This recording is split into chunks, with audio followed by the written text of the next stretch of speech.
നമസ്കാരം. മന്ത്ര ടി വിയുടെ നേർക്കാഴ്ചയിലേക്ക് ഏവർക്കും സ്വാഗതം. ഇന്നത്തെ ഒരു പ്രധാനപ്പെട്ട വിഷയമാണ്. നമ്മുടെ ബാങ്കുകളിൽ നിന്ന് ധാരാളം ആൾക്കാരെ ലോൺ എടുക്കുകയും അത് തിരിച്ചടയ്ക്കുകയും ആ തിരിച്ചടയ്ക്കുന്നതിന് വീഴ്ച വരുന്ന സമയത്ത് ബാങ്കിൽ നിന്നൊരു സെറ്റിൽമെന്റ് ഉണ്ടാക്കുകയൊക്കെ ചെയ്യുന്ന ഒരു സാഹചര്യം നമ്മുടെ സമൂഹത്തിലുണ്ട്. അത് തികച്ചും ലോൺ എടുക്കുന്ന ആൾക്കാരും ബാങ്കും തമ്മിലുള്ള ഒരു ബന്ധമാണ്. ലോൺ എടുക്കുന്ന സമയത്ത് ഏകദേശം മാർക്കറ്റ് വിലയും അതിന്റെ ഗൈഡ് ലൈൻ വാല്യൂവും കൂടെ കണക്ക് കൂട്ടിക്കൊണ്ട് അതിൽ നിന്ന് ഒരു മധ്യസ്ഥമായിട്ട് വില നിശ്ചയിച്ചിട്ട് ആ വില അനുസരിച്ചാണ് ലോണിന് വേണ്ടിയിട്ട് അതിന്റെ വാല്യൂ നിശ്ചയിക്കുന്നതും ആ വാല്യൂ നിശ്ചയിക്കുന്നതിന്റെ 50% മുതൽ 70% വരെ ലോണായിട്ട് അലോട്ട്മെന്റ് ചെയ്യുകയും കൊടുക്കുകയും ചെയ്യുന്നു. അപ്പൊ ഈ ലോൺ എടുക്കുന്ന വ്യക്തികൾ തിരിച്ചടയ്ക്കാനുള്ള ഒരു സാഹചര്യം ഇപ്പൊ ഈ കഴിഞ്ഞ 3 വർഷമായിട്ട് നമുക്ക് അനുഭവം വന്നിരിക്കുന്നത് ഫ്ലഡ് വന്നിട്ട് ഒരു വിഷയമുണ്ടായി, ആർക്കും സമ്പത്തുണ്ടാക്കാൻ കഴിഞ്ഞില്ല, നഷ്ടപ്പെട്ടു പോയി. അതിനുശേഷം കൊറോണ എന്ന് പറയുന്ന ഒരു വലിയ മഹാമാരി നമ്മളെ പിടിപെട്ടു. അത് നമ്മെ മാത്രമല്ല ലോകമെമ്പാടും അതിന്റെ ദുരിതങ്ങൾ അനുഭവിച്ചിട്ടുള്ള ജനങ്ങളാണ്. ആ സമയത്ത് ബിസിനസ്സുകളും അതുപോലെ തന്നെ തൊഴിലുകളും കൃഷി പോലും മുന്നോട്ട് കൊണ്ടുപോകാൻ പറ്റാത്ത ഒരു അവസ്ഥ ഉണ്ടാകുകയും അതിൽ നിന്ന് സമ്പത്ത് കളക്ട് ചെയ്ത് ഈ റീപേയ്മെന്റ് ചെയ്യാൻ കഴിയാതെ വന്നിട്ടുള്ള ആൾക്കാർ ധാരാളമാണ്. ഇപ്പൊ തന്നെ നോക്കിക്കഴിഞ്ഞാൽ വാഹനങ്ങളുള്ളവരുടെ മിക്കവാറും ഒരു 80% വാഹനങ്ങൾക്കും ഡ്യൂസ് വന്നിട്ട് അതിപ്പോൾ ബാങ്കുകൾ റിക്കവർ ചെയ്തുകൊണ്ടിരിക്കുകയാണ്, അതിന് നോട്ടീസ് കൊടുത്തുകൊണ്ടിരിക്കുകയാണ്. അതുപോലെ തന്നെ ലോണുകൾ എടുത്തിട്ടുള്ള അഗ്രികൾച്ചർ ലോൺ എടുത്തിട്ടുള്ള പലരും ആത്മഹത്യ ചെയ്യുന്ന ഒരു അവസ്ഥയിലേക്ക് വന്നിരിക്കുന്നു. അങ്ങനെ ഇരിക്കുമ്പോഴാണ് കേരള ബാങ്കിൽ നിന്നും ലോൺ എടുത്ത ഒരാൾ ലോൺ എടുക്കുകയും ലോൺ എടുത്തതിന് ശേഷം ആ ലോൺ തിരിച്ചടയ്ക്കാതെ വന്ന സമയത്ത് അവർ കൊണ്ടുവന്നത് സീല് ചെയ്യുകയും സീല് ചെയ്യുന്ന സമയത്ത് ഒരു MLA വരികയും MLA അത് ഏറ്റെടുക്കുകയും അവര് വരുമ്പോഴത്തേന് അവരുടെ ആ വീട്ടില് 2 പ്രായപൂർത്തിയാകാത്ത പെൺകുട്ടികളുണ്ടായിരുന്നു. അവരുടെ അച്ഛൻ സുഖമല്ലാതെ ആശുപത്രിയിൽ, അമ്മയും ആശുപത്രിയിൽ. ഈ സാഹചര്യത്തിലാണ് ബാങ്ക് അധികൃതർ വന്നിട്ട് ഈ 2 പെൺകുട്ടികളെ ഇറക്കി വിടുകയാണ്. പ്രായപൂർത്തിയാകാത്ത ഈ 2 കുട്ടികളെ തെരുവിലേക്ക് ഇറക്കി വിട്ടിട്ടാണ് അത് കൂട്ടിയത്. അത് മനുഷ്യത്വരഹിതമായ ഒരു പ്രവൃത്തിയാണ്. മനുഷ്യത്വരഹിതമായിട്ട് ഒരു പ്രവൃത്തിയാണ്. ആ പ്രവൃത്തി വന്ന സമയത്ത് പിന്നീടാണ് അവിടുത്തെ കളി മാറി. പിന്നീടാണ് രാഷ്ട്രീയം വരുന്നത്. അപ്പൊ എന്ത് ചെയ്തു? പ്രതിപക്ഷ കക്ഷികളുടെ കക്ഷത്തുള്ള ഒരു സ്ഥലം MLA അവിടെ എത്തുകയും ഈ ബാങ്കില് കൂട്ടടിച്ചു പൊളിച്ച് അപ്പൊ തന്നെ കണ്ടന്റ് ഓഫ് കോർട്ടാണ്. കാരണം ഇപ്പോഴത്തെ രീതി അനുസരിച്ചുകൊണ്ട് ഏറ്റവും കൂടുതൽ ചെയ്യുന്ന ഒരു കാര്യം എന്ന് പറഞ്ഞു കഴിഞ്ഞാൽ ഏത് ലോൺ എടുത്തു കഴിഞ്ഞാലും സർവസി ആക്ടിന്റെ അകത്താണ് വരുന്നത്. ഈ സഹകരണ ബാങ്കുകൾ വരില്ല, അവര് വരുമെന്നുള്ള ധാരണയിലാണ് ഈ ജനങ്ങളെ അങ്ങനെ ധരിപ്പിച്ചിരിക്കുകയാണ്. ജനങ്ങൾക്കൊരു ഇത് നമ്മൾ നേരത്തെ പറഞ്ഞിട്ടുള്ളതാണ്. നോട്ടീസ് കൊടുക്കുമ്പോൾ സർവസി ആക്ട് പ്രകാരമാണ് ഈ നോട്ടീസ് കൊടുക്കുന്നതെന്നാണ് പറയുന്നത്. ഈ നോട്ടീസ് കൊടുക്കുന്നതിൽ തന്നെ ഒരു സാധാരണക്കാരൻ അല്ലാത്ത തമ്മിൽ വ്യത്യാസമുണ്ട്. ഒരു സാധാരണക്കാരന് ഒരു ജപ്തി നോട്ടീസ് കിട്ടി അവൻ അന്തം വിട്ടു, ഭയന്നു. അതേസമയം ഒരു ബിസിനസ് മാന് ഒരു റെക്കോർഡ് നോട്ടീസ് അയാൾക്കൊന്നും തോന്നുന്നില്ല. കാരണം അയാൾക്കറിയാൻ എന്ത് ചെയ്യണമെന്ന് അറിയാം. അയാൾക്ക് മുകളിലോട്ട് പോയി കഴിഞ്ഞാൽ ഇവർക്ക് ഈ ബാങ്കുകാർക്ക് അയാളെ ഒന്നും ചെയ്യാൻ പറ്റില്ല, അയാളെ പ്രോപ്പർട്ടീനെ ഒന്നും ചെയ്യാൻ പറ്റില്ല. അങ്ങനെയുള്ള ആൾക്കാരിലേക്ക് ഇവര് കടുപ്പിക്കത്തുമില്ല. ചില പാവങ്ങളുടെ 1 ലക്ഷം രൂപ അല്ലെങ്കിൽ 50,000 രൂപ ഇത്ര 2 ലക്ഷം രൂപയുടെ ലോൺ വായ്പ എടുത്തിട്ടുള്ള ലോണുകളാണ് ഇവിടെ ഇത്ര നടപടികൾക്ക് വിധേയമാണ്. അപ്പൊ അങ്ങനെ എന്തായാലും ഈ ഒരു വ്യവസ്ഥ നടത്തിയ സമയത്ത് MLA അവിടെ ചെല്ലുകയും MLA പൊളിച്ചകത്ത് അവിടെ താമസിപ്പിച്ചതിന് ശേഷം ബാങ്കിന്റെ ആൾക്കാർ വന്നപ്പോ ബാങ്കുകാർക്ക് ചെക്ക് എഴുതി കൊടുത്തു. ഈ കാശ് മൊത്തം ബാങ്കുകാർക്കല്ല, പിന്നെ അതിനകത്ത് രാഷ്ട്രീയം വന്നെന്നുള്ള ആ സംഭവവുമായി ബന്ധപ്പെട്ട ഒരു അന്തർനാടകം അവിടെ അരങ്ങേറും. ആ അന്തർനാടകത്തിലെ ഒരു കഥാപാത്രം MLA, ഒരു കഥാപാത്രം ബാങ്ക് ഭരണസമിതിയും, ഒരു കഥാപാത്രം ആ ബാങ്ക് ഭരണസമിതിയെ നിയന്ത്രിക്കുന്ന രാഷ്ട്രീയ പ്രസ്ഥാനമാണ്. അവിടെയാണ് അതിന്റെ രാഷ്ട്രീയം തുടങ്ങുന്നത്. ഇതെല്ലാം വലിയ വിഷയമാവുകയും മീഡിയകളിലും ഒക്കെ വളരെ ചർച്ചയാവുകയും ചെയ്തപ്പോഴത്തേക്കാണ് ഈ എപ്പോഴും തന്നെ ഈ MLA പിന്നെ അവർക്ക് കൊടുക്കേണ്ടുന്ന ബാങ്കിന് കൊടുക്കാവുന്ന ബാധ്യത കൊടുക്കാമെന്ന് MLA പരസ്യമായി പ്രഖ്യാപിക്കുന്നു. അപ്പുറം അവിടെ രാഷ്ട്രീയം ഉരുത്തിരിഞ്ഞു വരുന്നത്. ഉടൻ തന്നെ അതിന്റെ ഭരണസമിതി അല്ലെങ്കിൽ ഭരണസമിതിയെ നിയന്ത്രിക്കുന്ന രാഷ്ട്രീയ പ്രസ്ഥാനത്തിന്റെ ആ ഭാഗത്തുള്ള ഘടകം ഉടൻ തന്നെ അത് വേണ്ടെന്ന് പറഞ്ഞുള്ള ജീവനക്കാർ പൈസ എടുത്തു കൂട്ടി ഇത് അടയ്ക്കും, അവിടെ ജപ്തി അവിടെ പ്രമാണം തിരിച്ചു കൊടുക്കും എന്നുള്ള ഒരു പ്രസ്താവനയുമായി ഒരു വിളംബരമായി മുന്നോട്ട് വന്നു. അതിന് മുമ്പ് നിന്നും ഈ ജപ്തി നടപടിയിലേക്ക് കളയ്ക്കപ്പെടുത്തേനും പ്രായപൂർത്തിയാവാത്ത രണ്ട് പെൺകുട്ടികൾ ഇറക്കി വിട്ടപ്പെടുത്തേനും ഈ ബാങ്കിന്റെ ഭരണസമിതിക്കാർക്ക് ഒരു മനസ്സാക്ഷി കുത്തുണ്ടായിരുന്നു. അവിടെ MLA പിന്നിൽ രാഷ്ട്രീയം ഉണ്ടായി. എന്നാലും MLA മനസ്സ് വന്നല്ലോ, ഈ ആ രണ്ട് പാവംകുട്ടി ഇറക്കി വിടാൻ പാടില്ല, അത് കൊടുക്കാൻ തയ്യാറായി. അവിടെയും ഈ പ്രശ്നം നിൽക്കുന്നില്ല. അവര് വാങ്ങിച്ച MLA കൊടുത്ത ചെക്ക് കൊണ്ട് ചെന്നപ്പോഴത്തേനും ബാങ്ക് ഭരണസമിതി ബാങ്ക് ജീവനക്കാര് ആ ലോൺ ക്ലോസ് ചെയ്തിരിക്കുന്നു. ആ ക്ലോസ് ചെയ്ത ലോണ് പിന്നെ എങ്ങനെ പൈസ അടയ്ക്കാൻ പറ്റും? അതുകൊണ്ട് ചെക്ക് കൈപ്പറ്റാതിരിക്കുകയും പിന്നെ ചില പ്രത്യേക സാഹചര്യങ്ങളിൽ ചെക്ക് വാങ്ങിച്ചെങ്കിലും അത് എന്ത് ചെയ്യണമെന്ന് അറിയാതെ ഭരണസമിതി നിലനിൽക്കുകയാണ്. കേരള ബാങ്കിനെ കുറിച്ച് പറയുമ്പോഴത്തേനും അത് മുമ്പ് കേരള സംസ്ഥാന സഹകരണ ബാങ്കായിരുന്നു. ഒരുപാട് അഴിമതികൾ, അതായത് ഭരണസമിതിയെ സ്വാധീനിച്ച് ബാങ്ക് ഉദ്യോഗസ്ഥന്മാരെ സ്വാധീനിച്ചുകൊണ്ട് അതിന്റെ മാർക്കറ്റ് വാല്യൂവിനേക്കാൾ പരമാവധി 60% ലോൺ കൊടുക്കാറും. പക്ഷെ അതിനേക്കാളും ഒരുപാട് കൊടുക്കുകയും അവസരം 1 രൂപയെ അടയ്ക്കാതിരിക്കുന്ന ഒരു സാഹചര്യത്തിൽ അത് ജപ്തി നടപടിയായിട്ട് ഒരു ഉദാഹരണം പറയാം. 1 കോടി രൂപ ലോൺ എടുത്ത ഒരു റിസോർട്ട്, എനിക്കറിയാവുന്ന വ്യക്തം അറിയാവുന്ന റിസോർട്ടാണ്, ഒരു രാഷ്ട്രീയ നേതാവിന്റെ റിസോർട്ടാണ്. അത് ലോൺ അടയ്ക്കാതിരിക്കുകയും നടപടിയുമായിട്ട് മുന്നോട്ട് പോയപ്പോൾ ആ റിക്കവറിയിലേക്ക് പോയപ്പോഴത്തേന് ഏകദേശം 2 കോടി രൂപ ആയി. പക്ഷെ ആ റിസോർട്ട് വിറ്റാൽ കിട്ടുന്ന 1,4 കോടി രൂപയോ 1,30,00,000 രൂപ കൊണ്ട് കിട്ടും. ഇതിങ്ങനെ ഒറ്റപ്പെട്ട സംഭവമല്ല. അതിന്റെ ഫലമായിട്ട് അന്നത്തെ ജനറൽ മാനേജറെ സസ്പെൻഡ് ചെയ്തൊക്കെ നടപടിയൊക്കെ വന്നു. അതൊക്കെ ഒറ്റപ്പെട്ട സംഭവങ്ങളാണ്. ഈ സഹകരണ ബാങ്ക് എന്ന് പറയുന്നത് തന്നെ ആ സഹകരണ ബാങ്കിന്റെ ഭരണസമിതിയെയും അവിടുത്തെ ഉദ്യോഗസ്ഥന്മാരെയും അല്ലെങ്കിൽ അവിടെ പിന്നെ പ്രോപ്പർട്ടിയുടെ വാല്യൂഷന് വരുന്ന ഉദ്യോഗസ്ഥനൊക്കെ സ്വാധീനിച്ചുകൊണ്ട് അവർക്ക് സാമ്പത്തികമായ ലാഭം ഉണ്ടാക്കിക്കൊണ്ട് നിരവധി ലോണുകൾ അനധികൃതമായിട്ട് കൊടുത്തിട്ടുണ്ട്. മുമ്പാണെങ്കിൽ ഏതെങ്കിലും പാറക്കെട്ട് പര്യടനത്തിന്റെ പ്രമാണം കൊണ്ട് കൊടുത്തിട്ട് തെങ്ങുംതോപ്പ് കൊണ്ട് കാണിക്കും. ഇതാണ് പറയുന്നത്. ഇത് ജപ്തിയാ പോകുമ്പോഴത്തേക്ക് മറ്റേ പാറക്കെട്ടായിരിക്കും. അപ്പൊ ഈ ചെളിക്കെട്ടുള്ള ഈ പാറക്കെട്ടിട്ട് ആരെങ്കിലും ജപ്തിയാ ചിലപ്പോ അവർ കാണുന്നത്. അങ്ങനെ നിരവധി സംഭവം ഉണ്ടായിട്ടുണ്ട്, ഇപ്പോഴും ഉണ്ടാവുന്നുണ്ട്. ഇതൊക്കെ ഉണ്ടെന്നുണ്ടെങ്കിലും ആ വീടന്ന് ജപ്തി ചെയ്യാൻ പോയപ്പോൾ ആ പ്രായപൂർത്തിയായ കുട്ടികളെ വെളിയിലിറക്കുന്ന സമയത്ത് ആ കുട്ടികളെ ഇറക്കുന്ന സമയത്ത് ഈ ബാങ്കിലുള്ള ഉദ്യോഗസ്ഥന്മാർക്ക് അടക്കണം ഒന്നും തോന്നിയില്ല.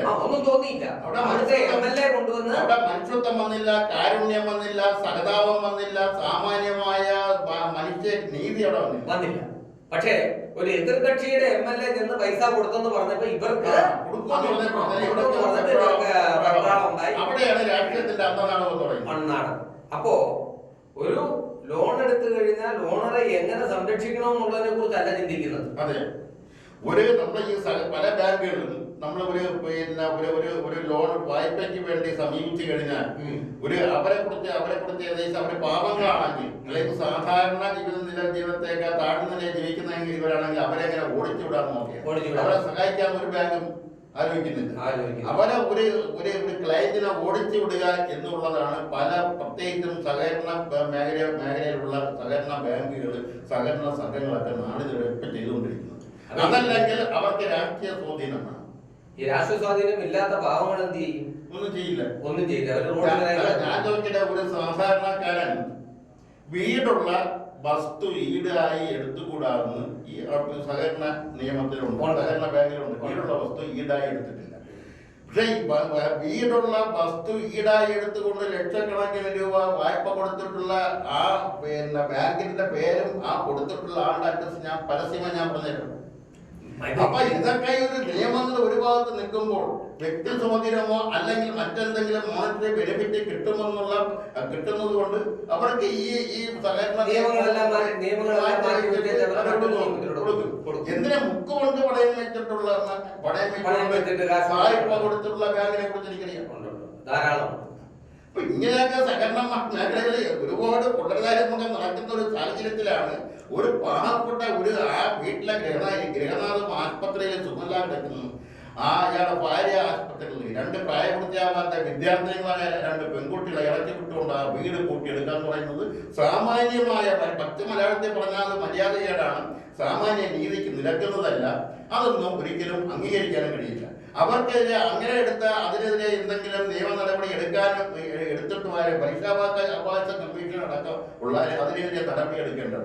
ഒന്നുമില്ലെങ്കിലും അവരെ ശാസിക്കേണ്ടതും അവിടെ അന്നേരം നിയമം പറയും അതിന് പരാതിക്കാരുണ്ടെങ്കിൽ മാത്രമേ അത് കേസെടുക്കാൻ പറ്റത്തുള്ളൂ. ഇതൊക്കെ നിയമങ്ങളിലേക്ക് പറയാം.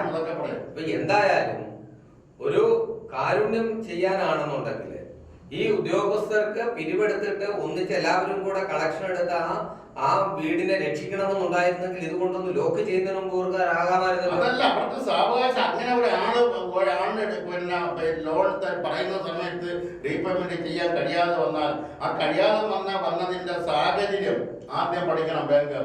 അവർക്ക് എന്തുകൊണ്ട് അടയ്ക്കാൻ കഴിഞ്ഞില്ല. അപ്പൊ അവിടെ പ്രധാനപ്പെട്ട ഗൃഹനാഥൻ ആശുപത്രിയിലാണ്. അവർക്കിപ്പോ വരുമാനമില്ലാത്ത ഒരു അവസ്ഥയുണ്ട്. ഇപ്പൊ നിത്യജീവിതം തന്നെ മുന്നോട്ട് കൊണ്ടുപോകുന്ന ഘട്ടിച്ചാണ്. ഈ സാഹചര്യത്തിൽ അവർക്ക് കുറച്ചുകൂടെ സാവകാശം കൊടുക്കണം.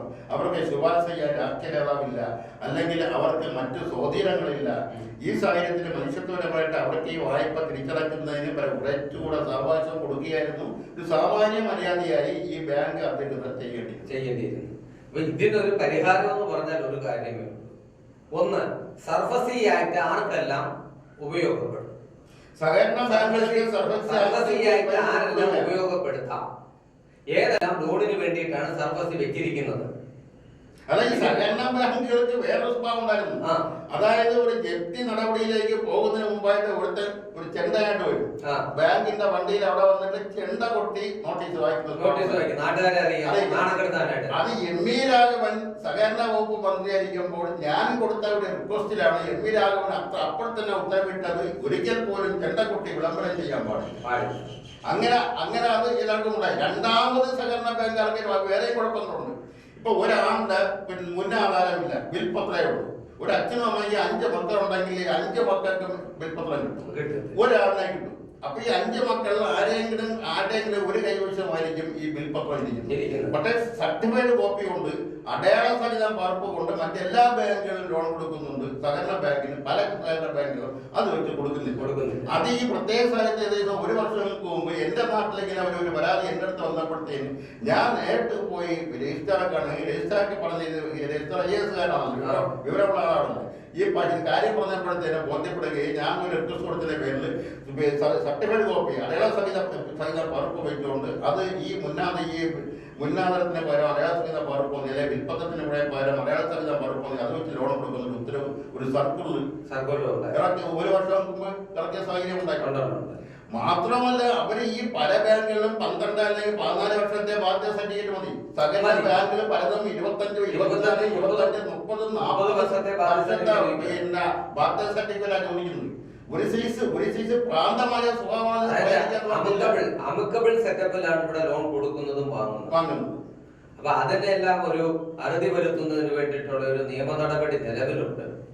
ഈ സർഫസി ആക്ട് എങ്ങനെയൊക്കെ ഉപയോഗിക്കുന്നു, ആ സർഫസി ആക്ടിലൂടെ എല്ലാ ലോണുകളും ഉൾപ്പെടുത്തുന്നത് എന്താണ്, അതിനുള്ള നിയമവശങ്ങൾ എന്താണ്, ആ നിയമവശങ്ങൾ പഠിക്കുകയും ആ നിയമവശങ്ങളിലൂടെ അതാത് സ്ഥലത്തുള്ള MLA-മാരും ജനപ്രതിനിധികൾ എല്ലാവരും അതിനുവേണ്ടി മുന്നോട്ടിറങ്ങുകയും ജനങ്ങൾക്ക് വേണ്ട സപ്പോർട്ട് കൊടുക്കുകയും അതോടൊപ്പം തന്നെ സാധാരണക്കാരെ പാവപ്പെട്ട ലോണുകളെ വായ്പ എടുത്തവരെ അവരുടെ ഈ നിയമങ്ങൾ, ബാങ്കിങ് നിയമങ്ങൾ, പ്രത്യേകിച്ചും സഹകരണ നിയമങ്ങളെ കുറിച്ച് അവരെ ബോധവൽക്കരിക്കുകയും ചെയ്യേണ്ടത് അവിടുത്തെ രാഷ്ട്രീയ പ്രവർത്തനങ്ങളുടെ ചുമതലയാണ്. ഒന്നുമില്ലെങ്കിൽ അവിടുത്തെ ഗ്രാമപഞ്ചായത്ത് മെമ്പറിനെ കുറിച്ച് അറിവാണല്ലോ, അയാൾക്ക് പറഞ്ഞൂടെ? അത് അയാൾക്ക് പറയാനായിട്ട് പറ്റത്തില്ല, രാഷ്ട്രീയമായിട്ട് അമുക്കി വെച്ചിരിക്കുകയെന്ന് പറഞ്ഞു. അപ്പം ഈ ആക്ടുകളെ സംബന്ധിച്ചിടത്തോളം വളരെ വ്യക്തമായിട്ട് ജനങ്ങളെ ബോധവൽക്കരണം ചെയ്യുകയും ചെറിയ ലോണുകൾ എടുത്തിട്ടുള്ളവർക്ക്, ഹൗസിംഗ് ലോൺ എടുത്തിട്ടുള്ളവർക്ക്, അതുപോലെ തന്നെ അഗ്രികൾച്ചർ ലോൺ, അതുപോലെ തന്നെ ഈ സഹകരണ പ്രസ്ഥാനങ്ങൾ എല്ലാ ബാങ്കും റിസ്ക് ഫണ്ട് എന്ന് പറഞ്ഞ ഒരു ഫണ്ടുണ്ട്. അതായത് ഈ ഒരു ലോണിക്ക് വായ്പ തിരിച്ചടയ്ക്കാൻ കഴിയാത്ത സാഹചര്യമാണെന്ന് ബോധ്യപ്പെട്ടാൽ ആ വായ്പ ഈ റിസ്ക് ഫണ്ട് എടുത്തടയ്ക്കും. ഈ അങ്ങനെ നിയമമുണ്ട്, പക്ഷെ അതൊന്നും ചെയ്യുന്നില്ല എന്നുള്ള പേര്. ഈ സൊസൈറ്റിയിലെ തന്നെ ഇവരെല്ലാരും കൂടെ ചേർന്നെടുത്ത് അടയ്ക്കുന്നതെന്ന് പറഞ്ഞു തന്നെ റിസ്ക് ഫണ്ടിൽ നമ്മൾ അടയ്ക്കുന്നത് അറിയാൻ പറ്റുമോ? റിസ്ക് ഫണ്ടിൽ നിന്ന് അടച്ചിട്ടുള്ളൂ. അത് രാഷ്ട്രീയമായിട്ട് മുതലെടുക്കാൻ വേണ്ടിയിട്ടാണ് പലർക്കും ഈ അടിസ്ഥാനപരമായി പ്രത്യേകിച്ചും സഹകരണ ബാങ്കാണ്. അപ്പൊ ഈ കൊമ്മുള് മുളച്ചു വിടുന്ന പോലെ സഹകരണ ബാങ്കുകൾ. ഇതുകൊണ്ട് ജനങ്ങൾക്ക് എന്തെങ്കിലും പ്രയോജനമുണ്ടോ എന്ന് ചോദിച്ചാൽ ഇല്ല എന്നാണ് ഉത്തരം. പിന്നെ എന്തിനാണ് ഇത്രയും സഹകരണ സംഘങ്ങൾ എന്ന് വെച്ചാൽ വെട്ടിപ്പം തട്ടിപ്പും ആരെങ്കിലും പിന്നെ ഒരു അറ്റൻഡർ പോസ്റ്റിന്റെ പോസ്റ്റ് സെലക്ഷൻ കിട്ടിയാൽ 10 വരെ നിയമിക്കും, കാശ് മാറ്റും. അതാണ് അതൊക്കെയാണ് ഇവിടെ നടക്കുന്നത്. എന്തായാലും ആർടിഒ ഓഫീസിനേക്കാൾ ഗതികേടാണ് അസിസ്റ്റന്റ് രജിസ്റ്റർ ഓഫീസ്. എന്തായാലും ജനങ്ങളെ സംബന്ധിച്ചിടത്തോളം പ്രയോജനപ്രദമായിട്ട് ജനങ്ങൾക്ക് ഗുണകരമായിട്ട് പ്രവർത്തനങ്ങൾ നടത്തുന്നതിന് വേണ്ടിയിട്ട് സാമ്പത്തിക ഒരു അടിത്തറ ഉണ്ടാക്കുന്നതിന് വേണ്ടിയിട്ടാണ് കേരളത്തിൽ ധാരാളം കോഓപ്പറേറ്റീവ് സൊസൈറ്റികൾ ഉണ്ടാക്കിയിട്ടുള്ളത്. ആ സൊസൈറ്റികൾ പതിറ്റാണ്ടുകൾക്ക് ആ സൊസൈറ്റികളെല്ലാം നല്ല പ്രവർത്തിച്ചില്ല, ജനോപകാരപ്രദമായ കാര്യങ്ങൾ തന്നെയാണ് ചെയ്തുകൊണ്ടിരുന്നത്. ഈ പുതിയ തലമുറയിൽപ്പെട്ട പുതിയ ഭരണാധികാരികൾ, പുതിയ രാഷ്ട്രീയക്കാർ വന്നാണ് അതെല്ലാം കട്ടുമോട്ടിക്കുന്നതിനുള്ള ഒരു ഉപാധിയായി, ഒരു പ്ലാറ്റ്ഫോമായി മാറി, ഒരു സ്ഥാപനമായി മാറി. എന്തായാലും ജനങ്ങളുടെ പൈസ നമ്മളുടെ പൈസ തന്നെയാണ് അവിടെ ഇരിക്കുന്നത്. ആ ഇരിക്കുന്ന പൈസ ജനങ്ങൾക്ക് വിതരണം ചെയ്യുകയും ലോണായി കൊടുക്കുകയും ചെയ്യുന്നവർക്ക് ഗുണപരപ്രദമായിട്ടുള്ള ഒരു കാര്യങ്ങള് എല്ലാ കോഓപ്പറേറ്റീവ് സൊസൈറ്റി എന്ന് പറയുന്ന ബാങ്കായിട്ട് നടത്തുന്നവരും നമ്മുടെ കേരളത്തിലെ ഏകദേശം 250ഓളം സഹകരണ പ്രസ്ഥാനങ്ങൾ, സഹകരണ ബാങ്കുകൾ നിയമവിരുദ്ധമായിട്ടാണ്. റിസർവ് ബാങ്ക് കർശനമായി അത് കൊണ്ട് നിയമം കൊണ്ടുവന്ന് വന്നപ്പോഴേ അതിനെതിരെ ഹൈക്കോടതി കേസ് തള്ളിപ്പോയി. ഇപ്പൊ അതെല്ലാം കൂടെ സുപ്രീം കോടതി കേസ് സുപ്രീം കോടതി നിലനിൽക്കുകയാണ്. കാരണം അതെല്ലാം ഈ അഴിമതി നടത്തുന്നതിന്റെ ഒരു ഭാഗമായിട്ടാണ് അവിടെ ഈ സുപ്രീം കോടതി പോയിരിക്കുന്നത്. അപ്പൊ എന്തായാലും ജനങ്ങൾക്ക് ഉപകാരപ്രദമായ രീതിയിൽ നിയമങ്ങളെ നിലനിർത്തുവാനായിട്ട് ജനപ്രതിനിധികള് മനസ്സ് വയ്ക്കണം, അതിനുവേണ്ടി ജനങ്ങൾക്ക് വേണ്ടി നിൽക്കണം എന്ന് മാത്രം പറഞ്ഞുകൊണ്ട് ഇന്നത്തെ ഈ എപ്പിസോഡ് ഇവിടെ പൂർണ്ണമാകുന്നു. നന്ദി, നമസ്കാരം.